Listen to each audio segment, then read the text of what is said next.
ಬೇಂದ್ರೆಯವರ ನಾಲ್ಕು ತಂತಿ ಪದ್ಯದ ಬಗ್ಗೆ ಮಾತಾಡಲಿಕ್ಕೆ ಅಥವಾ ಅದನ್ನು ಅರ್ಥ ವಿವರಣೆ ನನ್ನ ಕೈಲಾದ ಮಟ್ಟಿಗೆ ಮಾಡೋದಕ್ಕೆ ನೀವು ನನಗೆ ಒಪ್ಪಿಸಿದ್ದು ನನಗೆ ಭಾಳ ಪುಣ್ಯದ ಕೆಲಸ, ಅಂದರೆ ಪೂರ್ವಜನ್ಮದ ಪುಣ್ಯ ಅಂತಲೇ ಹೇಳ್ಬೋದು. ಯಾಕಂದರೆ ನಾನು ಎಷ್ಟೋ ಸಾರಿ ಅವ್ರ ಪದ್ಯಗಳನ್ನು ಓದಬೇಕು ಅಂತ ಪ್ರಯತ್ನ ಮಾಡಿದಾಗ ಎರಡು ಮುಖ್ಯವಾದ ವಿಷಯಗಳು ನೆನಪಾಗ್ತವೆ. ಒಂದು, ಬಹಳ ಲಕ್ಷ್ಯ ಕೊಟ್ಟು ಓದಬೇಕು. ಎರಡನೇದ್ದು, ಓದೋದಕ್ಕಿಂತ ಮುಂಚೆ ಅಧ್ಯಯನ ಮಾಡಬೇಕು. ಅದು ಅವರ ಪದ್ಯಗಳನ್ನು ಅರ್ಥ ಮಾಡ್ಕೋಬೇಕು ಅಂದರೆ ಇನ್ನೊಂದು ಲೆವೆಲ್ ಹೆಚ್ಚಿನ ಅಧ್ಯಯನ ಮಾಡಿ ಅದನ್ನು ಅರ್ಥಗಳು ಮಾಡಬೇಕು. ಯಾಕಂದರೆ ಅವರು ಸಣ್ಣ ಸಣ್ಣ ವಿಷಯ, ಒಂದು ವಾಮನ ಸೈಜಿನ ವಿಷಯಗಳನ್ನು ತ್ರಿವಿಕ್ರಮನ್ ಲೆವೆಲ್ಗೆ ಎಕ್ಸ್ಪ್ರೆಸ್ ಮಾಡಿಬಿಡ್ತಾರೆ.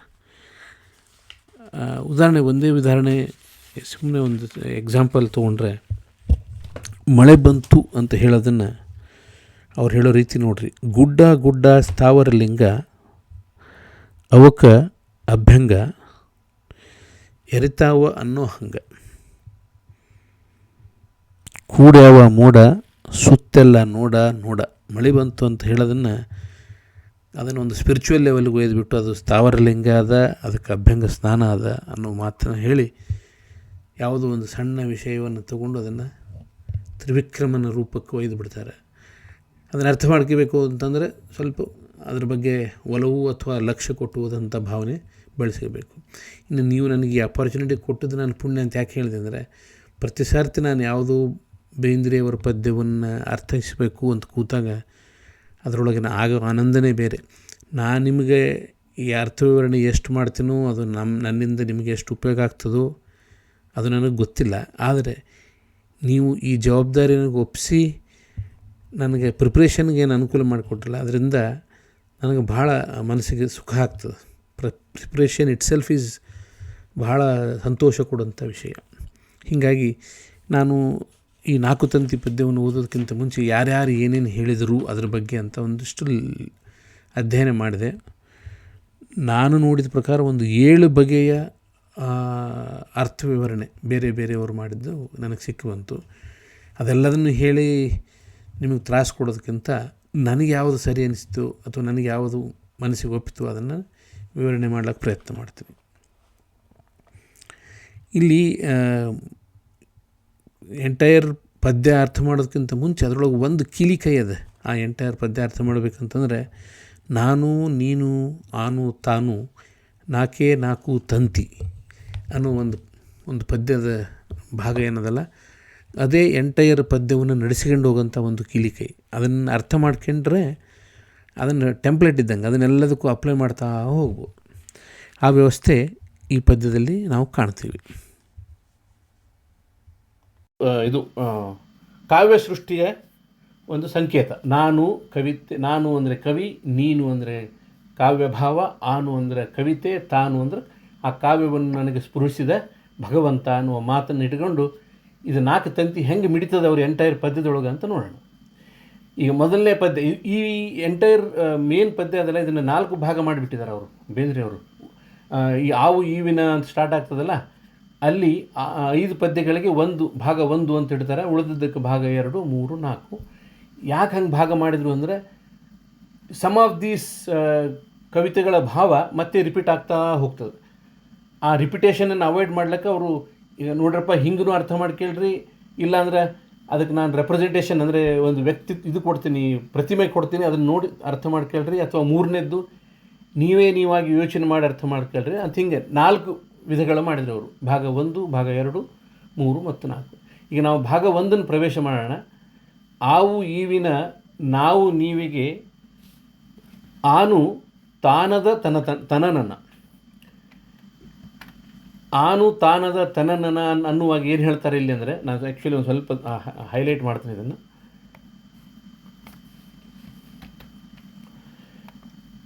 ಆವು ಈವಿನ ನಾವು ನೀವಿಗೆ. ಆವು ಈವಿನ ಅಂತಂದರೆ, ಆವು ಅಂದರೆ ಆಕಳು, ಈವಿನ ಅಂದರೆ ಪ್ರಸವ ಮಾಡ್ತಕ್ಕಂಥ ಸ್ಥಿತಿ, ನಾವು ನೀವಿಗೆ. ಆವು ಅಂದರೆ ಆಕಳೂ ಆಯಿತು, ಜ್ಞಾನ ಗೋವು ಅಂತಾರೆ. ಗೋವು ಅಂದರೆ ಜ್ಞಾನ ಅಂತಲೂ ಇದು ವೈದಿಕ ಸಾಹಿತ್ಯದೊಳಗೆ ಅದಕ್ಕೆ ಜ್ಞಾನ ಅಂತಲೂ ಹೇಳ್ತಾರೆ. ವೇದಗಳಿಗೂ ಗೋವು ಅಂತಲೂ ಅಂತಾರೆ ಅಂತ ಕೇಳಿದ್ದೀನಿ. ಇಲ್ಲಿ ಆವು ಈವಿನ ನಾವು ನೀವಿಗೆ ಈ ಆವು ಪ್ರಸವ ಆದಂತೆ ಕವಿ ತನ್ನ ಮನಸ್ಸಿನಲ್ಲಿ ಹುಟ್ಟಿದ ಕವಿತೆಗೆ ಅದನ್ನು ನಾವು ನೀವಿಗೆ ಅಂತಂದ.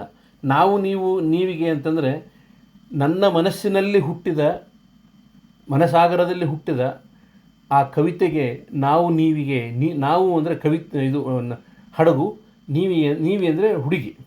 ಆ ಹಡಗಿನಲ್ಲಿ ಹುಟ್ಟಿದ ಹುಡುಗಿ ಅದು ಏನಪ್ಪ ಅಂತಂದರೆ ತಾನದ ತನನನ. ಆ ತಾನು ಇದನ್ನಲ್ಲ, ಅವನು ಆನಾದ ತನನನ. ಆನು ಅಂದರೆ ಕವಿತೆ ಅಂತ ಹೇಳಿದ್ದೆ.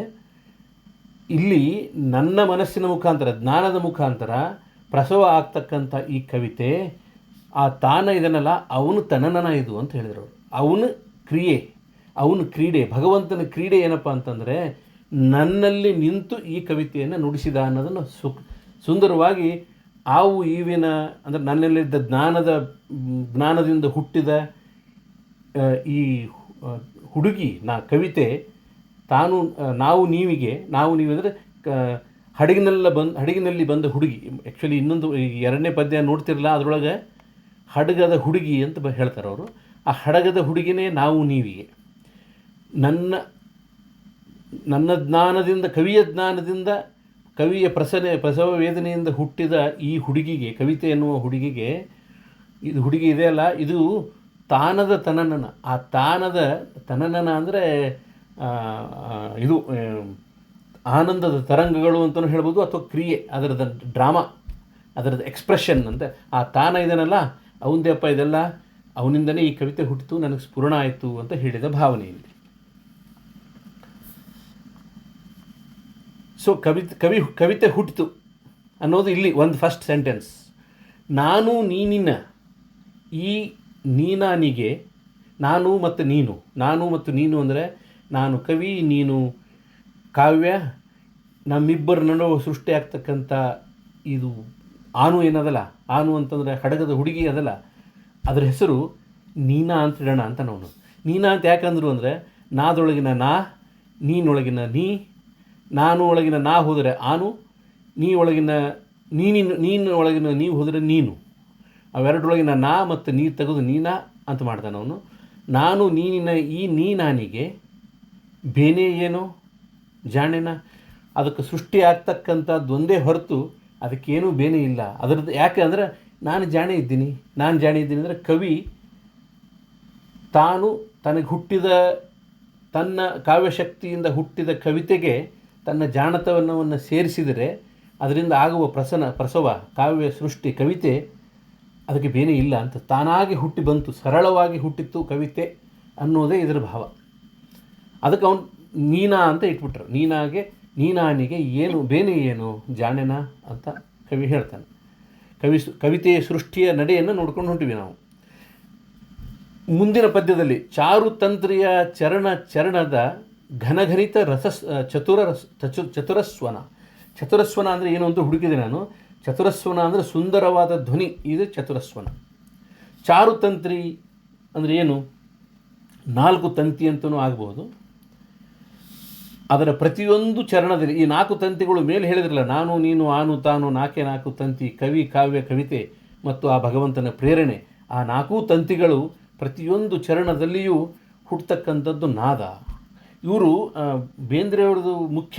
ಈಗ ನಾವು ಗಂಗಾವತರಣ ಓದಿದರೂ ಕೂಡ ಅವರ ಭಾವನೆಯನ್ನು ನೋಡ್ತಾ ಹೋದರೆ ಇದು ಕೇವಲ ನಾದದಲ್ಲಿ ನಿಂತೇ ಇದು ಪದ್ಯ ಬರೀತಾರೆ ಅವರು ಎಂದೂ ಅಲ್ಲಿ ನೋಡು ಚಂದ್ರನ ಬಿಂಬ ಇಲ್ಲಿ ಕಂಡಿದೆ ಕೈಯಾಗಿ ಚೊಂಬ ಅಂತ ಬರೆದವರಲ್ಲ ಅವ್ರು ಏನು ಬರೆದ್ರೂ ನಾದದೊಳಗೆ ಹೋಗಿ ನೀಟಾಗಿ ತಮ್ಮ ಒಂದು ಲೆವೆಲ್ ದಾಟಿ, ಅಂದರೆ ಈ ನಾನು ನೀನು ಆನು ತಾನು ಇನ್ನೊಂದು ವಿಶೇಷ ಅರ್ಥ ಹೇಳಿದ್ವಿ ನಾವು, ಸ್ಪಿರಿಚುವಲ್ ಬ್ಯೂಟಿ, ಸೆನ್ಶುವಲ್ ಬ್ಯೂಟಿ, ಆ ಥರದ್ದು.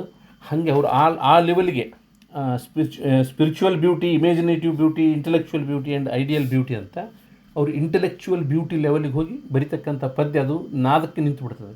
ನಾದ ಮುಂದೆಲ್ಲೋ ಬರ್ತದೆ, ಅದು ಅನಾಹತ ಅಂತ. ಅನಾಹತ ನಾದ ಅಂದರೆ ಶಬ್ದ ಧ್ವನಿಯಾದ ಬಗೆ. ಇಲ್ಲಿ ಕೂಡ ಚಾರುತಂತ್ರಿಯ ಚರಣದ ಘನಘನಿತ ಚತುರಸ್ವನ ಅಂತಂದರು. ಘನಘನಿತ ಚತುರಸ್ವನ ಅಂತಂದರೆ ನಾನು ಅರ್ಥ ಮಾಡ್ಕೊಂಡಿದ್ದು ಅದು ಘನಿಸಿತು ಅಂದರೆ ಲೂಸಿಡ್, ಲಿಕ್ವಿಡ್ ಇದ್ದದ್ದು ಅದು ನಾದವಾಗಿ ಚತುರಸ್ವನವಾಗಿ ಹೊರಟಿತು ಅಂತ ಹೇಳ್ಬೋದು. ಇನ್ನೊಬ್ರು ಯಾರೋ ಅದನ್ನು ವ್ಯಾಖ್ಯಾನ ಮಾಡುವಾಗ ಮೋಡಗಳ ಡಿಕ್ಕಿ ಹೊಡೆದಾಗ ಬಂದು ಓಂಕಾರ ನಾದ ಅಂತಲೂ ಹೇಳಿದರು. ಅದು ಅವರವರ ಭಾವನೆ. ಆಮೇಲೆ ಈ ಬೇಂದ್ರೆಯವರ ಪದ್ಯಗಳ ಅರ್ಥ ಮಾಡ್ಕೋಬೇಕು ಅಂತಂದರೆ ನಮ್ಮ ಯೋಗ್ಯತೆಗೆ ತಕ್ಕಷ್ಟೇ ಅರ್ಥ ಆಗೋದು. ಭಗವದ್ಗೀತೆಗೆ ಓದಿದಂಗೆ ಅಥವಾ ಯಾವುದೇ ನಮ್ಮ ವೈದಿಕ ವಾಂಗ್ಮಯ ಸಾಹಿತ್ಯಗಳನ್ನು ಓದಿದಂಗೆ ನಮ್ಮ ಯೋಗ್ಯತೆ ಎಷ್ಟದೋ ಅಷ್ಟೇ ಅರ್ಥ ಆಗೋದು. ಹಾಗೆ ನಮಗೆ ಅರ್ಥ ಆಗಿದ್ದು ಅದೇ ಬ್ಯೂಟಿ ಆಫ್ ದಿ ಎನಿ ಕಾವ್ಯ. ಆ ಕಾವ್ಯ ಹೆಂಗಿರಬೇಕು ಅಂತಂದರೆ ಒಬ್ಬೊಬ್ಬರಿಗೆ ಒಂದು ಪ್ರತಿ ಸರ್ತಿ ಓದಿದಾಗೂ ಬೇರೆ ಬೇರೆ ಅರ್ಥ ಕೊಡಬೇಕು. ಇವತ್ತು ಓದಿದ ಅರ್ಥ ನಾಳೆ ಬೇರೆ ಆಗಬೇಕು. ಅದು ಗ್ರೇಟೆಸ್ಟ್ ಪೋಯಮ್ ಆಗ್ಲಿಕ್ಕೆ ಸಾಧ್ಯ. ಅದಕ್ಕೆ ಇವರಿಗೆ ದಾರ್ಶನಿಕ ಕವಿ ಅಂತಲೂ ಹೇಳ್ಬೋದು, ಋಷಿ ಅಂತಲೂ ಹೇಳ್ಬೋದು. ಹೀಗಾಗಿ ಅವ್ರು ಹೇಳ್ತಿರ್ತಕ್ಕಂಥದ್ದು ಚಾರು ತಂತ್ರಿಯ ಚರಣದ ಪ್ರತಿ ಚರಣದಲ್ಲಿಯೂ ಅದೊಂದು ಸುಂದರವಾದ ನಾದ ಇದೆ. ಈ ಯಾವುದು ಮೇಲೆ ಹುಟ್ಟಿದ ಕಾವ್ಯಕ್ಕೆ ಆ 4 ತಂತಿಗಳು ಮಿಡಿದಿದ್ದೇ ಸುಂದರವಾದ ಧ್ವನಿಯನ್ನು ಕೊಟ್ಟಿದೆ ಅನ್ನುವ ಮಾತು. ಹತವೋ ಹಿತವೋ, ಇನ್ನು ಮುಂದಿನ ಪದ್ಯ, ಹತವೋ ಹಿತವೋ ಆ ಅನಾಹತ ಮಿತಿಮಿತಿಗೆ ಇತಿ ನನನನ. ಈ ನನನನ ಅದಲ್ಲ, ಆ ತನನನ ಮತ್ತು ನನನನ ಅದಲ್ಲ, ಅದು ನಾದದ ಲೆವೆಲ್. ಅಂದರೆ ಸ್ಲೋಲಿ ಬೇಂದ್ರೆ ಅವರು ಸಡನ್ನಾಗಿ ಸೆಕೆಂಡ್ ಇನ್ನೊಂದು ಡೈಮೆನ್ಷನ್ಗೆ ಹೋಗಿಬಿಡ್ತಾರೆ. ಆ ನನಕ್ಕೆ ಹೋಗಿಬಿಡ್ತಾರೆ ಅವರು. ಅದನ್ನು ಹಿಡಿಬೇಕಷ್ಟೇ, ಅವರು ಬಾಲ ಹಿಡಿದು ಮುಂದೆ ಹೋಗೋದಂಗೆ ಅಷ್ಟೇ. ಅದನ್ನು ಅರ್ಥ ಮಾಡ್ಕೋಬೇಕು. ಅದು ಯಾಕೆ ನನ್ನ ಅಂದರು ಅಂದರೆ ಅವ್ರು ಆ ಲೆವೆಲ್ಗೆ ಹೋದರು ಅಂತ ಅಷ್ಟೇ. ಈ ಹತವೋ ಹಿತವೋ ಅಂತ ಯಾಕೆ ಹೇಳಿದರು ಅಂದರೆ ಆ ಅನಾಹತ ಹುಟ್ಟಿತಲ್ಲ ಶಬ್ದ, ಯಾವುದು ಕವಿಯಿಂದ ಕವಿ ಭಾವನೆ ಭಗವಂತನ ಪ್ರೇರಣೆಯಿಂದಾಗಿ ಕವಿತೆಯಾಗಿ ಹುಟ್ಟಿ ಅದು ತನನನ ಆಯ್ತಲ್ಲ, ಆ ತನನನ ಅದು ಅನಾಹತ ಶಬ್ದಪ್ಪ ಅಂತ ಹೇಳ್ತಾರೆ. ಅನಾಹತ ಶಬ್ದ ಅಂದರೆ ನಾನು ಮೊನ್ನೆ ಹೋದ ವಾರ ಹೇಳುವಾಗ ಶಬ್ದ ನಾಭಿಯಲ್ಲಿ ಹುಟ್ಟಿ ಅವೆಲ್ಲ ಬೇರೆ ಬೇರೆ ಚಕ್ರಗಳಿಗೆ ಒಂದು 3ನೇ ಚಕ್ರ ಹೃದಯದಲ್ಲಿರ್ತಕ್ಕಂಥ ಅನಾಹತ ಚಕ್ರಕ್ಕೆ ಬಂದಾಗ ಶಬ್ದಕ್ಕೊಂದು ರೂಪ ಬರ್ತದೆ, ಅದು ಕವಿತೆ. ಆ ರೂಪ ಅನಾಹತ ಧ್ವನಿ ಅಂತಲೂ ಕರೀತಾರೆ ಅದಕ್ಕೆ. ಆಮೇಲೆ ವಿಶುದ್ಧ ಚಕ್ರಕ್ಕೆ ಬಂದು ಹೊರಗಡೆ ಶಬ್ದ ಆಗ್ತದೆ ಅಂತ ಈ ನಮ್ಮ ವೈದಿಕ ವಾಂಗ್ಮಯದಲ್ಲಿ ಶಬ್ದ ಹೆಂಗೆ ಹುಟ್ಟುತ್ತದೆ ಅನ್ನೋದಕ್ಕೆ 4 ಸ್ಟೇಜಸ್ ಹೇಳ್ತಾರೆ. ಈ ಇದೇ ಒಂದು ಪದ್ಯನೇ ಒಂದು ದಿವಸ ಪ್ರವಚನ ಮಾಡಿದ್ದು ಕೇಳಿದ್ದೀನಿ ಮಂದಿ. ಅಂದರೆ ಒಂದು ದಿವಸ 1 hour 2 hours ಅನಾಹತ ಹೆಂಗೆ ಹುಟ್ಟುತ್ತದೆ ಧ್ವನಿ ಅನ್ನೋದ್ರ ಬಗ್ಗೆ ಮಾತಾಡಿದ್ದು ಕೇಳಿದ್ದೀನಿ. ಬಟ್ ನಮಗಿಲ್ಲಿ ಅರ್ಥ ಆಗಬೇಕಿದ್ದಿಷ್ಟೇ, ಕವಿಯ ಕಾವ್ಯಶಕ್ತಿಯಿಂದ ಭಗವಂತನ ಪ್ರೇರಣೆ ಜೊತೆಗೆ ಹುಟ್ಟಿದ ಕವಿತೆ ಅನಾಹತ ಧ್ವನಿಯಾಯಿತು. ಆ ಅನಾಹತ ಒಳ್ಳೆಯದೋ ಕೆಟ್ಟದೋ, ಹತವೋ ಹಿತವೋ, ಆ ಅನಾಹತ ಮಿತಿಗೆ ಇತಿ ನನನನ. ಅದಕ್ಕೆ ಇತಿ ಮಿತಿ ಇತ್ತು ಅಂದರೆ ಅದು ಅತ್ಯಂತ ಸುಂದರ ನನನನ ಅಂತಂದರೆ ಆನಂದದ ತರಂಗಗಳನ್ನು ಹೊರಡಿಸ್ತದೆ ಪದ್ಯ ಅಂತ. ಇಲ್ಲಿ ಆ ಕವಿಯ ಭಾವ ಏನು ಅಂತಂದ್ರೆ ಹತವೋ ಹಿತವೋ ಅಂದರೆ ನೀವು ಓದ್ಲಕತ್ತಿಯಲ್ಲ, ನೀನು ತಿಳಿತೋ ತಿಳಿಲಿಲ್ಲೋ, ಆದರೆ ಅದು ಒಂದು ಪದ್ಯ, ಅದಕ್ಕೊಂದು ನನನನ ಇದೆ ಅಂತ ಹೇಳಿದಾನೆ. ಇದೇ ಮಾತನ್ನು ಅವರು ಇನ್ನೊಂದು ಕಡೆ ಹೇಳ್ತಾರೆ, ಕಂಡವರಿಗಲ್ಲನೋ ತಿಳಿಯೋದು, ಕಂಡವರಿಗೆ ಮಾತ್ರ ನನ್ನ ಪದ್ಯ ತಿಳಿತದ ಅಂತ ಹೇಳ್ಬಿಟ್ರು ಅವರು. ಕಂಡವರೆಲ್ಲ ಓದಿದ ತಿಳಿದಿಲ್ಲ, ಅದನ್ನು ಅರಿತವರಿಗೆ ಮಾತ್ರ ನನ್ನ ಪದ್ಯ ಅರ್ಥ ಆಗ್ತದೆ ಅಂತ. ಅದಕ್ಕೆ ನೀವು ಅವರು ನಿಷ್ಠುರವಾದಿ ಆಗಿದ್ದರಿಂದ ಎಷ್ಟೋ ಸಾರಿ ಹೇಳಿದ್ರೆ ನಿನಗೆ ಅರ್ಥ ಆಗಿಲ್ಲ ಅಂದರೆ ಬಿಟ್ಬಿಡು, ಯಾಕೆ ತಲೆ ಕೆಡಿಸೈತಿ ಅಂತಲೂ ಹೇಳಿದವರು. ಈ ನನನನ ಅದಲ್ಲ, ಅದು ಅವರು ಅದು ಕಾವ್ಯ ಸೃಷ್ಟಿ ಮಾಡಿದ ಮೇಲೆ ಅದನ್ನು ತಾವು ತಮ್ಮದು ಅಂತ ಇಟ್ಕೊಳ್ಳೋದೇ ಇಲ್ಲ. ಆ ನನನನಾಗಿ ಹೋಗಿಬಿಡ್ತಾರೆ. ಅಂದರೆ ಹಿ ಎಂಜಾಯ್ಸ್ ದಟ್ ಮೂಮೆಂಟ್. ಇನ್ನು 5ನೇ ಪದ್ಯ, ಬೆನ್ನಿ ನಾನಿಕೆ ಜನನ ಜಾನಿಕೆ ಮನನವೇ ಸಹಿತ ಸ್ತನ. ಬೆನ್ನಿ ನಾನಿಕೆ ಜನನ ಜಾನಿಕೆ. ಈ ಜನನ ಜಾನಿಕೆ ಅದಲ್ಲ, ಅಂದರೆ ಜನನದ ಜಾನಿಕೆ, ನೋಯಿಂಗ್ ಅಬೌಟ್ ಜನನ, ಅದರ ಸೃಷ್ಟಿ, ಅದು ಕವಿಯ ಬೆನ್ನಿನಾನಿಕೆ, ಅದೇ ಆಸರೆ. ಈ ಕಾವ್ಯಶಕ್ತಿ ಅದಲ್ಲಪ್ಪ, ಅದು ಕವಿತೆ ಹುಟ್ಲಕ್ಕೆ ಆಸರೆ. ಆ ಜನನ ಜಾನಿಕೆ ಈಸ್ ಬೆನ್ನಿನಾನಿಕೆ ಜನನ ಜಾನಿಕೆ ಮನನವೇ ಸಹಿತ ಸ್ತನ. ಈ ಮನನ ಮಾಡ್ತೀವಲ್ಲ, ಈಗ ನಾವು ಇದನ್ನು ಮತ್ತೆ ನಾನು ನೀನು ಆನು ತಾನು ನಾಲ್ಕು ತಂತಿ ಅರ್ಥಕ್ಕೆ ಹೋದೆ ಅಂದರೆ ಮನಸ್ಸು ಬರ್ತಕ್ಕಂಥದ್ದು. ಅದು 4 ಅರ್ಥಗಳಲ್ಲಿ ಹೇಳಿದ್ವಲ್ಲ, ಪರ್ಸೆಪ್ಷನ್ ಬ್ಯೂಟಿ, ಕಲ್ಪನೆ, ಬುದ್ಧಿ, ಅಂದರೆ sensual beauty, intellectual beauty, imaginative beauty and intellectual beauty. ಆ ಮನನ ಈಸ್ ಇಂಟೆಲೆಕ್ಚುವಲ್. ಆ ನನ್ನ ಕವಿತೆ ಹುಟ್ಟಬೇಕಾದ್ರೆ ಜನನ ಜಾನಿಕೆ, ಅದರದ ನಾಲೆಡ್ಜ್ ಇದ್ದಿದ್ದಕ್ಕೇ ನನಗೆ ಸಹಜ ಆಗಿ ಬಂದ ಈ ಕವಿತೆ ಮನನವೇ ಸಹಿತ ಸ್ತನ. ಆ ಮನಸ್ಸಿನಿಂದ ಬುದ್ಧಿಯಿಂದ ನಾನು ಅದನ್ನು ಉಪಯೋಗಿಸಿದರೆ ಅದೇ ಅದಕ್ಕೆ ಸ್ತನ್ಯಪಾನ ಮಾಡಿದಂತೆ. ಅಲ್ಲಿಂದನೇ ಅದನ್ನು ಆ ಹುಟ್ಟಿದ ಕವಿತೆಯನ್ನು ಬೆಳೆಸ್ಲಿಕ್ಕೆ ಸಾಧ್ಯ, ಆ ಸಹಿತಸ್ಥನ ಅಂತ ಅವ್ರು ಹೇಳ್ತಾರೆ. ಇದನ್ನು ಬನ್ನಂಜಿಯವರು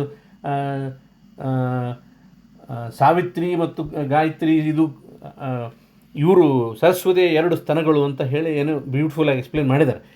ಇದು ನಾನು ವಾಚ್ಯಾರ್ಥಕ್ಕೆ ನಿಂತಿದ್ದರಿಂದ ಇಷ್ಟೇ, ಅದನ್ನು ಅಷ್ಟೇ ಸಹಿತಸ್ಥನ ಅಂದರೆ ಆ ಹುಟ್ಟಿದ ಕವಿತೆಯನ್ನು ಬೆಳೆಸುವ ಜವಾಬ್ದಾರಿ ಆ ಮನನಕ್ಕೆ ಶಕ್ತಿ ಇದೆ ಅನ್ನುವ ಮಾತು ಅಲ್ಲಿಗೆ ಈ 5 ಪದ್ಯಗಳದು ಮುಗೀತದೆ. ಇನ್ನು 2ನೇ ಭಾಗದಲ್ಲಿ ಮೊದಲನೆಯ ಭಾಗದ ಪದ್ಯಗಳನ್ನೇ ಮತ್ತೆ ಹುಟ್ಟಿದಂಗಿದೆ ಇದು.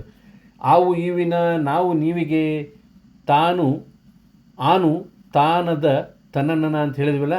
ಗೋವಿನ ಕೊಡುಗೆಯ ಹಡಗದ ಹುಡುಗಿ ಬೆಡಗೆರೆ ಬಂದಳು ನಡುನಡುಗಿ. ಇದನ್ನು ಎಕ್ಸ್ಪ್ಲೇನ್ ಮಾಡೋ ಅವಶ್ಯಕತೆಯೇ ಇಲ್ಲ. ಗೋವಿನ ಕೊಡುಗೆ, ಗೋವು ಅಂದರೆ ಜ್ಞಾನ ಅಂತ ಹೇಳಿದ್ದೆ. ಆ ಕೊಡುಗೆಯ ಹಡಗದ ಹುಡುಗಿ, ಮಾನಸ ಸಾಗರದಲ್ಲಿ ಹಡಗೇರಿ ಬಂದ ಹುಡುಗಿ ಹೆಂಗೆ ಬಂದಳು ಅಂದರೆ ಬೆಡಗಿಲೆ ಬಂದಳು ನಡುನಡುಗಿ.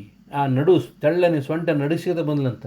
ಇದು ಭಾಳ ಮುಖ್ಯ ಒಬ್ಬ ಕವಿಗೆ ಅಂತಂದರೆ ಇದು ಇರಬೇಕು, ರಸಿಕತೆ ಇರಬೇಕು.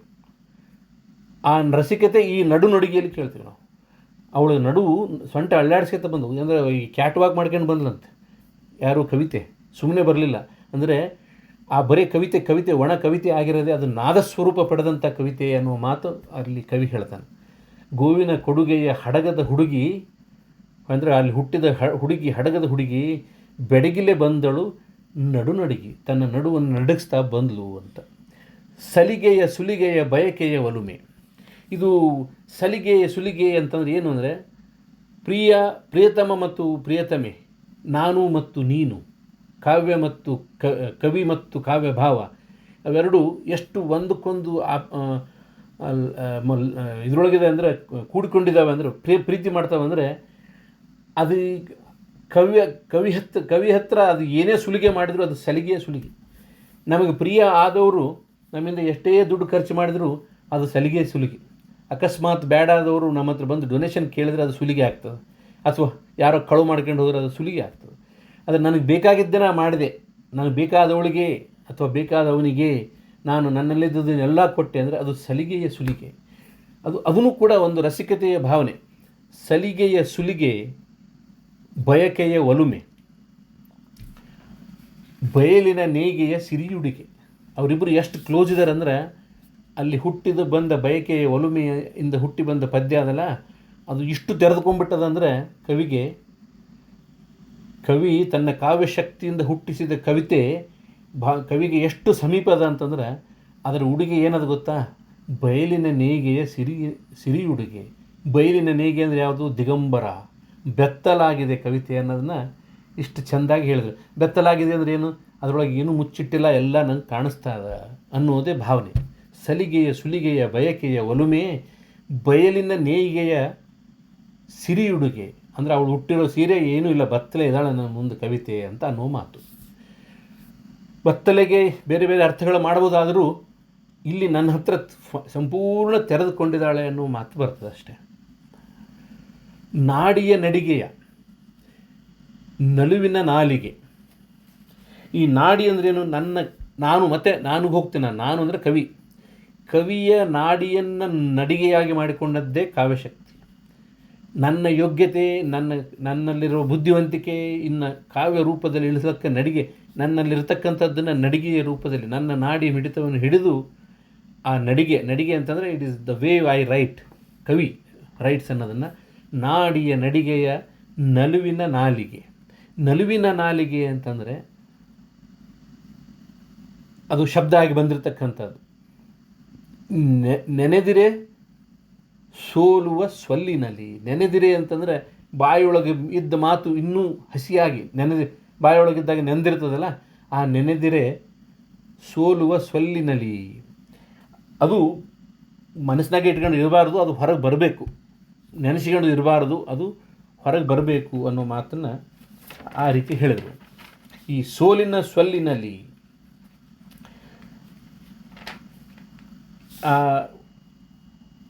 ಸೊಲ್ಲು ಅಂತಂದರೆ ಹೇಳೋದು ಹೊರಗಡೆ ಹಾಕದೆ,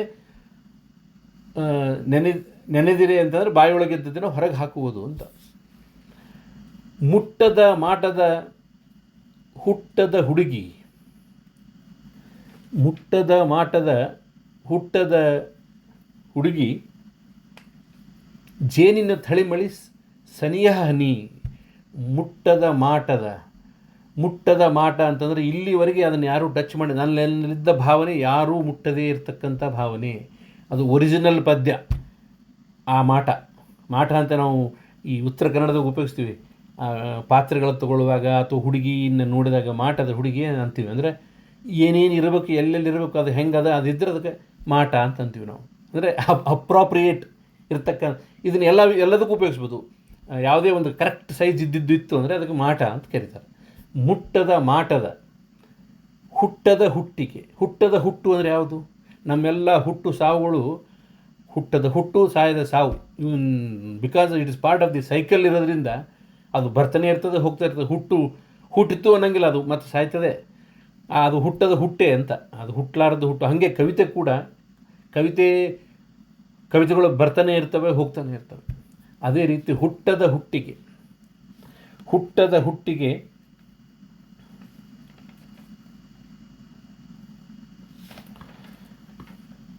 ಜೇನಿನ ಥಳಿಮಳಿ ಸನಿಹ ಹನಿ. ಈ ಹುಟ್ಟದ ಹುಟ್ಟು ಅಂತ ಬಂದ ತಕ್ಷಣ ಕವಿ ಆ ನಾದ ಲೋಕಕ್ಕೆ ಹೋಗೋದ್ರಿಂದ ಏನಾಗ್ಬಿಡ್ತದೆ ಅಂದರೆ, ಅವನು ಇಲ್ಲಿ ನಾ ಅರ್ಥ ಮಾಡ್ಕೊಂಡದ್ದು ಹುಟ್ಟದ ಹುಟ್ಟು ಅಂತಂದರೆ, ಹುಟ್ಟುವುದು ಅಂದರೆ ಟು ಬಿ ಬಾರ್ನ್ ಅಂತ ನಾನು ಅರ್ಥ ಮಾಡ್ಕೊಂಡೆ. ಅವ್ರು ನಾನು ಅಲ್ಲಿ ತಂದು ಬಿಟ್ಟು ಬೇರೆ ಕಡೆ ಹೋಗಿಬಿಡ್ತಾರೆ. ಯಾಕೆ ಅಂತಂದರೆ that is the beauty of the poet. ಹುಟ್ಟು ಅಂದ್ಕೊಳ್ಳೋ ಅವ್ರಿಗೆ ನೆನಪಾಗಿದ್ದು ಒಮ್ಮೆಲೆ ಜೇನಿನ ಹುಟ್ಟು. ಹೇಳೋದೇನೋ ಹುಟ್ಟದ ಹುಟ್ಟು ಅಂತ ಹೇಳಿ ಕವಿತೆ ಹುಟ್ಟೋದು ಹುಟ್ಟೇ ಅಲ್ಲ, ಅದು ಆ್ಯಕ್ಚುಲಿ ಅವತಾರನೇ ಅಂತ ಹೇಳಿದಂಗೆ ಅದು ತಾನಾಗಿ ಹುಡ್ತಿರ್ತದೆ, ಸಾಯ್ತಿರ್ತದೆ ಅನ್ನೋದು ಹೇಳಕ್ಕೆ ಹೋದವರು ಸಡನ್ನಾಗಿ ಆ ಬೇರೆ ಲೋಕಕ್ಕೆ ಹೋಗಿಬಿಟ್ಟು ಆ ಹುಟ್ಟಿಗೆ ಜೇನಿನ ಅರ್ಥ ಕೊಟ್ಬಿಡ್ತಾರೆ. ಆ ಹುಟ್ಟಿಗೆ ಜೇನಿನ ಥಳಮಳಿ ಅಂತ ಹೇಳಿದ್ದಾರೆ. ಈ ಹುಟ್ಟು, ಆ ಜೇನಿನ ಹುಟ್ಟು ಅಂತ ಕನ್ಸಿಡರ್ ಮಾಡಿದರೆ, ಹುಟ್ಟು ಕೂಡ, ಜೇನಿನ ಗೂಡು ಕೂಡ ಹುಟ್ಟದ ಹುಟ್ಟೆ. ಅದು ಹುಟ್ಟಿದ್ದಲ್ಲ, ಅದು ಕಟ್ಟಿದ್ದು. ಜೇನುಗಳು ತಂದು ಮಕರಂದ ಹೀರಿ ತಂದು ಕನ್ಸ್ಟ್ರಕ್ಟ್ ಮಾಡಿದ್ದು. ಅದು ಹುಟ್ಟಿದ್ದ, ತಾನಾಗಿ ಹುಟ್ಟಿದಲ್ಲ. ಆ ಹುಟ್ಟದ ಹುಟ್ಟು, ಆ ಜೇನಿನ ಹುಟ್ಟು ಅದು ಕೂಡ ಹುಟ್ಟದೇ ಇರೋದು, ಕಟ್ಟಿದ್ದು. ಅಂದರೆ ಇಲ್ಲಿ ಇಂಟೆಲೆಕ್ಚುವಲ್ ಬ್ಯೂಟಿ ಅಂತ ಏನು ಹೇಳ್ತೀವಲ್ಲ, ಅಂದರೆ ಅವನು ಕವಿ ತನ್ನ ಬುದ್ಧಿವಂತಿಕೆ ಉಪಯೋಗಿಸಿ ಏನು ಹೆಣಿತಾನಲ್ಲ ಕವಿತೆ, ಅದು ಹುಟ್ಟದ ಹುಟ್ಟಪ್ಪ, ಅದು ಜೇನಿನ ಹುಟ್ಟೆ, ಆದರೆ ಅದು ಕಟ್ಟಿದ್ದು ಅಂತ ಹೇಳ್ದಂಗೆ. ಅದರೊಳಗೆ ಅದಕ್ಕೆ ಜೇನಿನ ಥಳಿಮಳಿ ಸನಿಹ ಹನಿ ಅಂತ ಅಂದ ಅವನು. ಸನಿಹ ಹನಿ ಅಂದರೆ ಹತ್ತಿರದಲ್ಲಿರ್ತಕ್ಕಂಥ ಸ್ವೀಟ್. ಆ ಹನಿ ಇಂಗ್ಲೀಷಿನ ಹನಿನೂ ಆಗ್ಬೋದು ಅಥವಾ ಜೇನಿನ ಹನಿನೂ ಆಗ್ಬೋದು. ಇಲ್ಲಿ ಅದೇ ನಾನು ಹೇಳ್ತಕ್ಕಂಥ ಇವರು ಬೇಂದ್ರೆಯವ್ರ ಮಾತುಗಳೇ ಹಾಗೆ. ನೋ ಅಂತ ಒಂದು ಪದ್ಯ ಇದೆ, ಅದರೊಳಗೆ KNOW ನೋಕ್ಕೆ ಹೋಗಿಬಿಡ್ತಾರೆ ಅವರು. ನೋಡು ಅಂತ ಹಿಂಗೆ ಹೊಂಟುಬಿಡ್ತಾರೆ. ಇದೇ ರೀತಿ ಇಲ್ಲಿನೂ ಕೂಡ ಅವರು ಮಾಡಿದ ಆಟ ಇದೆ, ಹುಟ್ಟದ ಹುಟ್ಟಿಗೆ ಜೇನಿನ ಥಳಿಮಳಿ. ಇದು ನಮ್ಮಂಥ ಸಾಮಾನ್ಯರಲ್ಲೂ ಬರ್ತಕ್ಕಂಥ ಒಂದು ಪನ್ ಎಲ್ಲರಿಗೂ ಇರ್ತದೆ. ಇದು ಸ್ಪೆಷಲಿ ಗೋಪಿನಾಥಾಚಾರ್ಯ ಅವರು ನಾವು ಮಾತಾಡುವಾಗ ಎಷ್ಟೋ ಸರ್ತೆ ಯಾವುದೋ ಮಾತಿಗೆ ಏನೋ ಸೇರಿಸ್ತೀವಿ. ನಾನು PUC ಒಳಗಿದ್ದಾಗ ನಮ್ಮ ಮಾವ ಮತ್ತು ಅವನ ಮಗ ಬಂದಿದ್ದರು.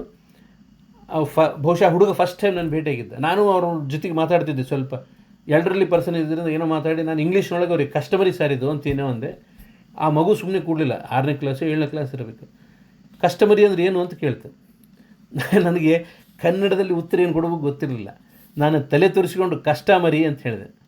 ಅದಕ್ಕೆ ಅವ್ರು ಹೇಳಿದ್ರು, ಓ ಬುದ್ಧಿವಂತಪ್ಪ ನೀನು, ಕಸ್ಟಮರಿ ಅಂತ ಹೇಳ್ತಿದ್ದು ಜಾರ್ಕೊಂಬಿಟ್ಟಿ ಅಂತ. ಅಂದರೆ ಆ ಕಸ್ಟಮರಿ ಇದು ಇಂಗ್ಲೀಷ್ನದೇ ಆಗಿದ್ದರೂ ಕೂಡ ನಾನು ಕನ್ನಡದೊಳಗೆ ಹೇಳುವಾಗ ಅದು ಹೇಳೋದು ಕಸ್ಟಮರಿ ಅಂತ ಹೇಳಿದೆ. ನನಗೆ ಅರ್ಥ ಗೊತ್ತಿಲ್ಲ ಅನ್ನೋದನ್ನು, ಆ ಥರದ ಪನ್ಗಳನ್ನು ನಾವು ದಿನನಿತ್ಯ ಮಾಡ್ತೀವಿ. ಅದೇ ಪನ್ನನ್ನು ಇಲ್ಲಿ ಕವಿ ಅಂದರೆ ಬೇಂದ್ರೆಯವರು ಹುಟ್ಟದ ಹುಟ್ಟಿಗೆ ಜೇನಿನ ಹುಟ್ಟು ಸೇರಿಸಿಬಿಟ್ಟು ಅದು ಜೇನಿನ ಥಳಿಮಳಿ ಸನಿಹ ಹನಿ ಅಂತ ಹೇಳಿಬಿಟ್ರು. ಹನಿ ಅಂದರೆ ಮತ್ತು ಇಂಗ್ಲೀಷ್ ಹನಿನೂ ಮಾಡ್ಬೋದು. ಅದೇ ನಮ್ಮ ಇಮ್ಯಾಜಿನೇಷನ್ನಿಗೆ ಬಿಟ್ಟದ್ದಿದೆಲ್ಲ.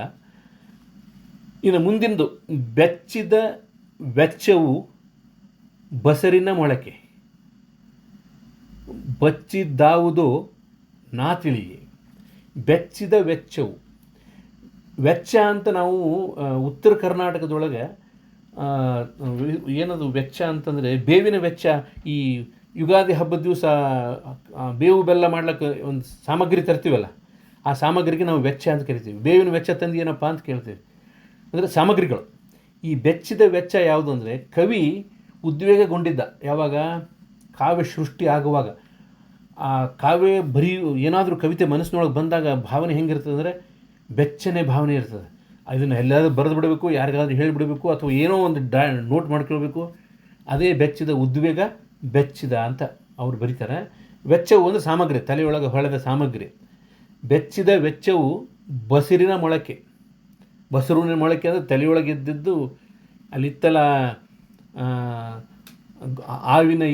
ಈವಿನ ಅಂದರೆ ಗೋವಿನ ಹೆರಿಗೆ ಇತ್ತಲ್ಲ, ಅದೇ ಬಸರಿನ ಮೊಳಕೆ. ಅದು ಎಲ್ಲೋ ಒಂದಿತ್ತು, ಮೊಳಕೆಯಾಗಿತ್ತು, ಬೀಜ ಆಗಿತ್ತು. ಆ ಬೀಜ ಈಗ ಹೆಮ್ಮರ ಆಗ್ತಾ ಅದ ಅನ್ನೋದನ್ನೇ ಬಸಿರಿನ ಮೊಳಕೆ ಅಂತಂದರು. ಇಲ್ಲಿ ಭಾಳ ಇಂಪಾರ್ಟೆಂಟ್ ವಿಷಯ ಅಂತಂದರೆ ನೆಕ್ಸ್ಟ್ ಸೆಂಟೆನ್ಸು, ಬಚ್ಚಿದ್ದಾವುದೋ ನಾ ತಿಳಿಯೆ. ಬಚ್ಚಿದ್ದಾವುದು ಅಂತಂದ್ರೆ ಏನು? ಈ ಬೀಜ, ಮಾವಿನ ಬೀಜದಲ್ಲಿ ಮಾವು ಹುಟ್ಟುವುದಾಗಲಿ, ಬೇವಿನ ಬೀಜದಲ್ಲಿ ಬೇವು ಹುಟ್ಟುವುದಾಗಲಿ, ಅದನ್ನು ಯಾವುದು ಬಚ್ಚಿಟ್ಟಿದ್ದು? ಯಾರು ಅವನು ಬಚ್ಚಿಟ್ಟವನು? ಆ ಶಕ್ತಿ ನಾ ತಿಳಿಯೆ. ಅವನು ಯಾರಪ್ಪ ಅಂದರೆ ತಾನೂನ ಬಗ್ಗೆ ಹೇಳ್ತಾರೆ ಅವರು. ಬಚ್ಚಿದ್ದಾವುದೋ ನಾ ತಿಳಿಯೆ ಅಂತ ಮತ್ತೆ ಭಗವಂತನಲ್ಲಿ ಸೀದಾ ಸ್ಟ್ರೈಟ್ ಜಂಪ್ ಮಾಡಿಬಿಡ್ತಾರೆ. ಬಚ್ಚಿದ್ದಾವುದೋ ನಾ ತಿಳಿಯೆ. ಭೂತದ ಭಾವ ಉದ್ಭವ ಜಾವ, ಮೊಲೆ ಉಡಿಸುವಳು ಪ್ರತಿಭೆ ನವ. ಭೂತದ ಭಾವ ಅಂತಂದರೆ ಮೊದಲು ತಲೆಯೊಳಗೆ ಹೊಳೆದದ್ದು ಶಬ್ದಗಳು, ಕಾಂಟೆಕ್ಸ್ಟು, ಅದನ್ನು ನಾನು ಬರಿತಕ್ಕಂಥ ಭಾವನೆ, ಅದರೊಳಗೆ ಬಂದಿರತಕ್ಕಂಥ ಕವಿತೆ, ಅವೆಲ್ಲ ಭೂತಗಳು. ಭೂತ ಹಿಂದೆ ಆಗಿದ್ದಪ್ಪ, ಭಾವ ಎಲ್ಲ, ನನ್ನ ಭಾವನೆ ಎಲ್ಲ ಭೂತದಲ್ಲಿತ್ತು. ಈಗ ಹುಟ್ಟಿದ್ದು ಉದ್ಭವ ಜಾವ, ಬೆಳಕು. ನನ್ನಿಂದ ಒಂದು ಕವಿತೆ ಸೃಷ್ಟಿ ಆಯ್ತಲ್ಲ, ನನ್ನಿಂದ ಅಂದರೆ ಕವಿಯಿಂದ ಒಂದು ಕವಿತೆ ಸೃಷ್ಟಿ ಆಯ್ತಲ್ಲ, ಅದು ಜಾವ, ಬೆಳಕು ಕಂಡಂತೆ, ಬೆಳಕಾದಂತೆ. ಉದ್ಭವ ಜಾವ, ಮೊಲೆ ಉಡಿಸುವಳು ಪ್ರತಿಭೆ ನವ. ಮೊಲೆ ಉಡಿಸುವಳು ಅಂದರೆ ಕಾಪಾಡುವಳು. ಪ್ರತಿಭೆ ಯಾರು? ಬುದ್ಧಿ. ಆ ಪ್ರತಿಭೆ ಮೊಲೆ ಉಡಿಸಿ ಇದನ್ನು ಮೊಲೆ ಉಣಿಸಿ ಬೆಳೆಸ್ತಾಳೆ. ಆ ಕವಿತೆ ಕಾವ್ಯ ಭಾವ ಬಂದು ಕವಿತೆಯಾಗಿ ಅದು ಅಚ್ಚಾಯಿತು, ಹೊರಗಡೆ ಬಂತು. ಅದನ್ನು ಬೆಳೆಸೋದು ಪ್ರತಿಭೆನೇ ಹೊರತಾಗಿ ಅಲ್ಲಿ ಸೃಷ್ಟಿ ಮಾಡಿದವನ ಕೈಯೊಳಗೆ. ಅದನ್ನು ಸೃಷ್ಟಿ ಅಂದರೆ ಭಗವಂತ ಅಲ್ಲ, ಈ ಕವಿಯದೇನು ಉಳಿಲಿಲ್ಲ ಅಲ್ಲಿ. ಅದು ಮೊಲೆ ಉಡಿಸುವಳು ಪ್ರತಿಭೆ ನವ ಅಂತ ಅಲ್ಲಿಗೆ ಹೇಳ್ತಾರೆ. ಇದು ಎರಡನೇ ಪದ್ಯ ಮುಗೀತು. ಉಳಿದೆರಡು ಪದ್ಯಗಳು ಚಿಕ್ಕವಿರೋದ್ರಿಂದ ನಾನು ಇವತ್ತು ಕವರ್ ಮಾಡ್ತೀನಿ. ಮೂರನೇ ಭಾಗ. ಚಿತ್ತಿ ಮಳಿ ತತ್ತಿ ಹಾಕುತ್ತಿತ್ತು ಸ್ವಾತಿ ಮುತ್ತಿನೊಳಗ, ಸತ್ತಿಯೋ ಮಗನ ಅಂತ ಕೂಗಿದರು ಸಾವಿ ಮಗಳು ಭಾವಿ ಮಗಳು ಕೂಡಿ, ಒಬ್ಬರು ಸೇರಿ ಸತ್ತಿಯೋ ಮಗನೇ ಅಂತ ಕೂಗಿದ್ರಂಥವ್ರು. ಸಾವಿ ಅಂದರೆ ಸಾವಿತ್ರಿ, ಭಾವಿ ಅಂದರೆ ಏನು ಹೇಳಿದ್ರಪ್ಪ ಅವರು, ಮತ್ತೆ ಹೇಳ್ತೀನಿ, ನನಗೆ ಟಕ್ಕಂತ ನೆನಪಾಗಿಲ್ಲ. ಗಾಯತ್ರಿ, ಇದು ಕಾವ್ಯ ಸ್ವರೂಪದ ಎರಡು ಕನ್ನಿಕೆಯರು, ಸಾವಿತ್ರಿ ಮತ್ತು ಇನ್ನೊಂದೇನು ಹೇಳಿದ್ರು. ಇದು ಸೀದಾ ಇದಕ್ಕೆ ಹೋಗ್ಬಿಡ್ತದೆ. ಅದು ಅರವಿಂದರ ಸಾವಿತ್ರಿ ಅಂತ ಒಂದು ಪುಸ್ತಕ ಇದೆ, ಫಿಲಾಸಫಿ, ಅದರದ್ದು ಇದು ತಗೋತಾರೆ ಅವರು. ಅದನ್ನು ನೋಡಿ ಹೇಳ್ತೀನಿ ಸದ್ಯ. ಈ ಚಿತ್ತಿ ಮಳಿ ತತ್ತಿ ಹಾಕುತ್ತಿತ್ತು ಸ್ವಾತಿ ಮುತ್ತಿನೊಳಗೆ ಅಂದರೆ ಏನು ಅಂದರೆ, ಚಿತ್ತಿ ಮಳಿ ಅಂದರೆ ನಮ್ಮ ಚಿತ್ತದಲ್ಲಿ ಬರ್ತಕ್ಕಂಥ ಮಳಿ. ಹೆಂಗಿರ್ತದೆ ಚಿತ್ತಿ ಮಳಿ ಅಂದರೆ? ಯಾವಾಗ ಬರ್ತದೋ ಗೊತ್ತಿಲ್ಲ, ಯಾವಾಗ ನಿಲ್ತದೋ ಗೊತ್ತಿಲ್ಲ. ಅದು ಬಂದಾಗ ಅನುಭವಿಸ್ಬೇಕು ಚಿತ್ತಿ ಮಳಿ. ನಾವು ಎಷ್ಟೋ ಸರ್ತಿ ಬೈತಿರ್ತೀವಿ, ಚಿತ್ತಿ ಮಳಿ ಮಾಡಿದಂಗೆ ಯಾಕೆ ಮಾಡ್ತೀವಿ. ನಮ್ಮ ಉತ್ತರ ಕರ್ನಾಟಕದಾಗ ಬೈತಾರೆ, ಚಿತ್ತಿ ಮಳಿ ಮಾಡಿದಂಗೆ ಯಾಕೆ ಮಾಡ್ತೀವಿ, ಬರ್ತದಂತಾರೆ ಹೇಳು, ಇಲ್ಲಂತಾರೆ ಹೇಳು ಅಂತ. ಅಂದರೆ ಒಂದು ಖಂಡಿತ ಇರುವಂಥ ಅದನ್ನು ಇವರು ಚಿತ್ತಿ ಮಳಿ ತತ್ತಿ ಹಾಕುತ್ತಿತ್ತು ಸ್ವಾತಿ ಮುತ್ತಿನೊಳಗೆ. ಒಂದು ಕಾನ್ಸೆಪ್ಟ್ ಅದ. ಚಿತ್ತಿ ಮಳೆಯಿಂದ ಬಿದ್ದ ಹನಿ ಕಪ್ಪೆ ಚಿಪ್ಪಿನೊಳಗೆ ಬಿದ್ದಾಗ ಸ್ವಾತಿ, ಚಿತ್ತಿ ಆದಮೇಲೆ ಸ್ವಾತಿ ಬರ್ತದಲ್ಲ ಮಳೆಗಳು, ಆ ಸ್ವಾತಿ ಟೈಮ್ನೊಳಗೆ ಮುತ್ತಾಗ್ತದಂತೆ. ಅಂದರೆ ಚಿತ್ತದಲ್ಲಿ ಹೊಳೆದ ಕವಿತೆ ಅಕಸ್ಮಾತ್ ಕಪ್ಪೆ ಚಿಪ್ಪಿನಲ್ಲಿ ಬಿದ್ದರೆ, ಅಂದರೆ ಅದಕ್ಕೊಂದು ಸ್ಪೇಸ್, ಕಾವ್ಯ ಶಕ್ತಿ ಸಿಕ್ಕರೆ ಅದು ಮುತ್ತಾಗ್ತದೆ ಅನ್ನೋ ಮಾತೇ ಇಲ್ಲಿ. ಚಿತ್ತಿ ಮಳಿ ತತ್ತಿ ಹಾಕುತ್ತಿತ್ತು ಸ್ವಾತಿ ಮುತ್ತಿನೊಳಗೆ, ಸತ್ತಿಯೋ ಮಗನ ಅಂತ ಕೂಗಿದರು ಸಾವಿ ಮಗಳು ಭಾವಿ ಮಗಳು ಕೂಡಿ. ಈ ಸತ್ತಿಯೋ ಮಗನ ಅಂತ ಯಾಕಂದರು ಅಂತಂದರೆ, ಆ ಪ್ರಸವ ವೇದನೆ ಆ ಥರದ್ದಿರ್ತದೆ.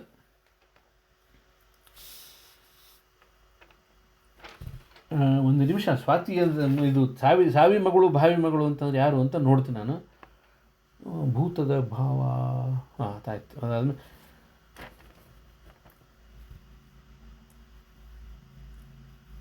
ತತ್ತಿ ಹಾಕು ಸಾವಿ ಮಗಳು ಭೂತಕಾಲ ಮತ್ತು ಭೂತಕಾಲದ ಪ್ರತಿನಿಧಿಗಳು ಅಂತ ಹೇಳ್ತಾರೆ. ಸಾವಿ ಅಂತಂದರೆ ಭೂತಕಾಲ, ಭಾವಿ ಅಂತಂದರೆ ಭವಿಷ್ಯತ್ ಕಾಲ. ಅವೆರಡರ ಸಂಧಿಯೊಳಗನೆ ಇದು ಪದ್ಯ ಹುಟ್ಟಿದ್ರಿಂದ ಸಾವಿ ಅಂದರೆ ಭೂತಕಾಲ, ಭಾವಿ ಮಗಳು ಅಂದರೆ ಭವಿಷ್ಯತ್ ಕಾಲ. ಇವು ಅವೆರಡರ ಪ್ರತಿನಿಧಿಗಳಂತೆ, ಸಾವಿ ಮತ್ತು ಭಾವಿ. ಅವೆರಡರಿಂದ ಹುಟ್ಟಿದ ಪದ್ಯ ಕೇಳ್ತಾವಂತೆ ಸತ್ತಿಯೋ ಮಗನ ಅಂತ. ಸತ್ತಿಯೋ ಮಗನ ಅಂತಂದ್ರೆ ನಾವು ಯಾರಾದರೂ ಏನಾದರೂ ಮೇಲಿಂದ ಕೆಳಗೆ ತರುವಾಗ ಬಹಳ ಹತ್ತಿರದವ್ರಿದ್ದರೆ ಅವ್ರಿಗೆ ಸತ್ತಿಯೋ ಮಗನ ಆರಾಮ ಬಾ ಅಂತಂದರೆ ಹುಷಾರಪ್ಪ ಅಂತ ಹೇಳಕ್ಕೆ ಈ ಬೆಂಗಳೂರು ಕಡೆಯವರೆಲ್ಲ ಹುಷಾರು ಅಂತ ಹೇಳ್ತಾರೆ. ಆ ಥರದ್ದಿದು ಏನು ಸತ್ತಿಯೋ ಮಗನ ಅಂತಂದ್ರೆ ಸಾವಕಾಶ ಬಾ ಅಥವಾ ಹುಷಾರಾಗಿ ಬಾ ಅಥವಾ ಸರಿಯಾಗಿ ಅದನ್ನು ನಿನ್ನಲ್ಲಿ ಬಂದ ಭಾವನೆಗಳನ್ನು ಪದ್ಯ ರೂಪದಾಗ ತೊಗೊಂಬ ಅನ್ನೋದೇ ಇವೆರಡು ಸಾವಿ ಮತ್ತು ಭಾವಿ ಹೇಳ್ತಕ್ಕಂಥ ಮಾತು. ಸತ್ತಿಯೋ ಮಗನ ಅಂತ ಕೂಗಿದರೂ ಸಾವಿ ಮಗಳು ಭಾವಿ ಮಗಳು ಕೂಡಿ ಅಂದರೆ ಇದೂ ಕೂಡ ಕಾವ್ಯ ಸೃಷ್ಟಿಯ, ನಾ ಹೇಳಿದ್ನಲ್ಲ ಮೊದಲು ಭಾಗ 1, ಭಾಗ 2, ಭಾಗ 3 ಮೂರೂ ಕಾವ್ಯ ಸೃಷ್ಟಿಯ ಒಂದು ನಡಿಗೆಯನ್ನು ಹೇಳ್ತಕ್ಕಂಥ ಎಕ್ಸ್ಪ್ರೆಷನ್ಸ್ ಬೇರೆ ಬೇರೆ ರೀತಿ ಎಕ್ಸ್ಪ್ರೆಸ್ ಮಾಡ್ಯಾರ ಅವರು. ಇಲ್ಲಿ ಚಿತ್ತಿಮಳೆಗೆ ಕಂಪೇರ್ ಮಾಡಿ ಅದು ಮುತ್ತಾಯಿತು. ಮುತ್ತು ಅಂದರೆ ಕವಿತೆ. ಆ ಮುತ್ತು ಹುಟ್ಟುವಾಗ ಸಾವಿ ಮಗಳು ಭಾವಿ ಮಗಳು ಸೇರಿ ಕೂಗಿದ್ರಂತ ಸತ್ಯ ಮಗನ ಹುಷಾರಪ್ಪ, ಚೆನ್ನಾಗಿ ಬರೀ ಕವಿತೆ ಅನ್ನೋದು ಭಾವನೆ ಇರಬಹುದು ಅಂತ ನನ್ನ ಅಭಿಪ್ರಾಯ. ಕೊನೆಗೆ ಮೂರನೇ ಭಾಗದ ಎರಡನೇ ಪದ್ಯ, ಈ ಜಗ ಅಪ್ಪ ಅಮ್ಮನ ಮಗ. ಈ ಜಗ ಅದಲ್ಲ ಸೃಷ್ಟಿ. ಅಪ್ಪ ಯಾರು? ಜೀವ. ಅಮ್ಮ ಯಾರು? ಪ್ರಕೃತಿ. ಅವೆರಡರ ಕೊಡುಗೆನೇ ಈ ಮಗ ಅಂದರೆ ಈ ಸೃಷ್ಟಿ ಏನದಲ್ಲ, ಈ ಜಗ ಅಪ್ಪ ಅಮ್ಮನ ಮಗ ಅಂದರೆ ಕವಿ ಕಾವ್ಯದ ಮಗನೇ ಈ ಜಗ ಇಲ್ಲಿ ಕವಿತೆ ಆಗ್ತದೆ. ಅದನ್ನೇ ಆಧ್ಯಾತ್ಮಕ್ಕೆ ಕಂಪೇರ್ ಮಾಡ್ತಾ ಹೋದರೆ ಇದಕ್ಕೆ ಭಾಳ ದೊಡ್ಡ ದೊಡ್ಡ ಮೀನಿಂಗ್ಗಳು ಅವೆ. ಅದನ್ನು ಮತ್ತೆ ಯಾವಾಗಾದರೂ ಇನ್ನೊಂದು ಸರಿ ನೋಡೋಣ, ಭಾಳ ಗ್ಯಾಪ್ ಬಿಟ್ಟು ವಿಚಾರ ಮಾಡೋಣ. ಯಾಕಂದರೆ ಪ್ರತಿಯೊಂದು ಪದ್ಯಕ್ಕೂ 7 ರೀತಿಯ ಅರ್ಥಗಳನ್ನು ಬೇರೆ ಬೇರೆ ಕಡೆ ನೋಡಿದ್ದೀನಿ ನಾನು. ಈ ಜಗ ಅಪ್ಪನ ಅಮ್ಮನ ಮಗ, ಅಮ್ಮನೊಳಗ ಅಪ್ಪನ ಮಗ. ಅಮ್ಮ ಯಾರು? ಕಾವ್ಯಶಕ್ತಿ. ಅಪ್ಪ ಯಾರು? ಕವಿ ಕಾವ್ಯಶಕ್ತಿ ಮೇಲೆ ಮೊಗ ಇಟ್ಟಾನೆ. ಅಂದರೆ he has to be with ಅಮ್ಮ. ಆ ಕಾವ್ಯಶಕ್ತಿಯೇ ಅದಕ್ಕೆ ಕವಿತೆ ಬರೀಬೇಕಂದ್ರೆ ಪೂರಕ ಆಗ್ತಕ್ಕಂಥದ್ದು. ಅಪ್ಪನ ಕತ್ತಿಗೆ ಅಮ್ಮನ ನೊಗ ಅಂದ್ರೇನು? ಕವಿ ಬರೀಲಿಲ್ಲ ಕವಿತೆ ಅಂದರೆ ಕಾವ್ಯಶಕ್ತಿಗೆ ಬೆಲೆ ಇಲ್ಲ. ಡಿಪೆಂಡೆಂಟ್ ಆನ್ ಅಪ್ಪ. ಅಮ್ಮನ ನೊಗ ಅಂದರೆ ಅಮ್ಮ ಈಸ್ ಡಿಪೆಂಡೆಂಟ್ ಆನ್ ಅಪ್ಪ. ಕವಿಯ ಮೇಲೆ ಕಾವ್ಯಶಕ್ತಿ ಡಿಪೆಂಡೆಂಟ್ ಇದೆ. ಅವನು ಎಲ್ಲ ಭಾವನೆಗಳು ಬಂತು, ಬಟ್ ನಾನೇನೋ ಸೈಕಲ್ ಹೊಡಿತಿದ್ದೆ ಅಥವಾ ಮೋಟ್ರ್ ಸೈಕಲ್ ಹೊಡಿತಿದ್ದೆ ಅಂತಂದಾಗ ಮನೆಗೆ ಬರೋದ್ರಾಗ ಮರ್ತು ಹೋಗ್ಬಿಡ್ತದೆ. ಅಲ್ಲಿಗೆ ಮುಗಿತ ಕಥೆ ಅದರದ್ದು. ಆ ಜಗ ಹುಟ್ಟಬೇಕಂದ್ರೆ ಅಮ್ಮನ ನೊಗ ಅಪ್ಪನ ಕತ್ತಿಗಿರ್ತದೆ. ಎಲ್ಲೋ ನಿಂದಿರ್ಬೇಕು, ಎಲ್ಲಿ ನೀನು ಏನು ಕೆಲಸ ಮಾಡ್ತದೆ ಬಿಡಬೇಕು, ಪಟ ಬರಿಬೇಕು ಅಂದ್ರೇ ಅವನು ಸೃಷ್ಟಿ. ಹಂಗೆ ಅಪ್ಪನ ಕತ್ತಿಗೆ ಅಮ್ಮನ ನೊಗ, ಅವರ ಕಂದ. ನಾನು ಅಂದರೆ ಯಾರಿಲ್ಲಿ? ಈ ಜಗ ಅಂದರೆ ಕವಿತೆ.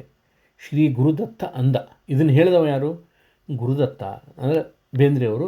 ಬೇಂದ್ರೆ ಯಾಕಂತ ಗುರುದತ್ತ ಅಂದ ಅಂದರೆ ಬೇಂದ್ರೆ ಎಂದೂ ತಾವು ಬರೆದ ಕವಿತೆಯನ್ನು ತಾವು ಓನ್ ಮಾಡಿಲ್ಲ. ಅವ್ರಿಗೆ ಎಷ್ಟೋ ಸಲ ಹೇಳಿದ್ರಂತೆ ಇವರೆಲ್ಲರಿಗೂ, ಯಾರು ಬೇರೆ ಕವಿಗಳಿಗೆ ಹೇಳಿದ್ರಂತೆ, ನಾನು ಬರೆದ ಪದ್ಯಗಳು ಅವು ನನ್ನ ಅರ್ಥನೇ ಬೇರೆ, ನಿಮ್ಮ ಅರ್ಥನೇ ಬೇರೆ. ಅವನು ಬರೆದವ ಸತ್ತ. ಯಾರು? ಗುರುದತ್ತ ಅಂಬಿಕಾ ತನಯ ದತ್ತ ಸತ್ತ. ನಾನು ಬೇಂದ್ರೆ ಅಷ್ಟೇ, ನನಗೆ ಗೊತ್ತಿಲ್ಲ ಅದು ಅಂತಿದ್ರಂತ ಅವರು. ಹಂಗೆ ಇಲ್ಲಿ ಹೇಳ್ತಕ್ಕಂಥದ್ದು ಕವಿ. ಈ ಜಗ ಅಪ್ಪ ಅಮ್ಮನ ಮಗ, ಅಮ್ಮನೊಳಗ ಅಪ್ಪನ ಮಗ, ಅಪ್ಪನ ಕತ್ತಿಗೆ ಅಮ್ಮನ ನೊಗ, ಅವರ ಕಂದ ಅಂತ ಗುರುದತ್ತ ಅಂದ ಅಂತ ಹೇಳಿದರು. ಅಂದ ಅಂದರೆ ಹೇಳಿದ ಅನ್ನೋದನ್ನು ನಾವು ಉತ್ತರ ಕರ್ನಾಟಕದೊಳಗೆ ಅಂದ, ಅವನು ಏನನ್ನಪ್ಪ ಅಂತ ಕೇಳ್ತೀವಿ. ಹಾಗೆ ಇಲ್ಲಿ ಗುರುದತ್ತ ಅಂದ. ಇನ್ನು ನಾಲ್ಕನೇ ಭಾಗಕ್ಕೆ ಬಂದರೆ, ನಾನು ನೀನು ಆನು ತಾನು ನಾಲ್ಕೇ 4 ತಂತಿ. ಇದೇ main key of the entire 4 ತಂತಿ ಪದ್ಯ ಅಂತ ಹೇಳಿದ್ನಲ್ಲ, ಅದನ್ನು ಎಕ್ಸ್ಪ್ಲೇನ್ ಮಾಡಾಗಿದೆ. ಅದಕ್ಕೆ ಬೇರೆ ಬೇರೆ 7 ರೀತಿಯ ಅರ್ಥಗಳನ್ನು ಅನುಸಂಧಾನ ಮಾಡ್ಬೋದು. ಅದನ್ನು ಬಿಟ್ಟು ಮುಂದೆ ಹೋಗೋಣ. ಸ್ವಲ್ಲಿಸಿದರು, ನಿಲ್ಲಿಸಿದರು, ಓಂ ಓಂ ದಂತಿ, ಗಣನಾಯಕ, ಮೈಮಾಯಕ, ಸೈಸಾಯಕ ಮಾಡಿ, ಗುರಿ ತುಂಬಿ ಕುರಿಯ ಕಣ್ಣು, ಧಾತು ಮಾತು ಕೂಡಿ. ಈ ಪದ್ಯ ಏನೇನೂ ಯಾರಿಗೂ ಅರ್ಥ ಆಗಲಿಕ್ಕಿಲ್ಲ, ಹಂಗೆ ಅದು. ಯಾಕಂದ್ರೆ ಕವಿ ಸಡನ್ನಾಗಿ ಜಂಪ್ ಮಾಡಿಬಿಟ್ಟ ಎಲ್ಲಿಗೆ, ನಾದ ಲೋಕಕ್ಕೆ. ಅಲ್ಲಿ ಅವ ಅರ್ಥ ಅವರಿಗೆ ಗೊತ್ತು. ಅದನ್ನು ಅಫ್ಕೋರ್ಸ್ ಈಗ ನಾನು ಎಕ್ಸ್ಪ್ಲೇನ್ ಮಾಡಿದೆ ನನಗೇನು ಅರ್ಥ ಆಯಿತು ಅಂತ. ಸೊಲ್ಲಿಸಿದರು ಅಂದರೆ ಬದುಕಿಸಿದರೂ ಕೂಡ, ನಿಲ್ಲಿಸಿದರು ಅಂದರೆ ಸಾಯಿಸಿದರೂ ಕೂಡ, ಓಂ ಓಂ ದಂತಿ. ಇಲ್ಲಿ ದಂತಿ ಅಂದರೆ ಗಣೇಶ, ಕೆಳಗಡೆ ಗಣನಾಯಕ ಅಂತ ಬಂದದ್ದಕ್ಕೆ ಅದು ದಂತಿ ಅಂತ ಅರ್ಥ ಆಗ್ತದೆ. ಸೊಲ್ಲಿಸಿದರು ಅಂತಂದರೆ ಹಾಲಲ್ಲಾದರೂ ಹಾಕು, ನೀರಲ್ಲಾದರೂ ಹಾಕು ಅಂತಾರಲ್ಲ, ಹಂಗೆ ಬದುಕರ ಬದುಕಿಸು, ಸಾಯಿಸಪ್ಪ ಎಲ್ಲ ನಿನಗೆ ಬಿಟ್ಟದ್ದು ಓಂ ದಂತಿ. ಈ ಪದ್ಯ ಸೃಷ್ಟಿ ಆಯಿತು.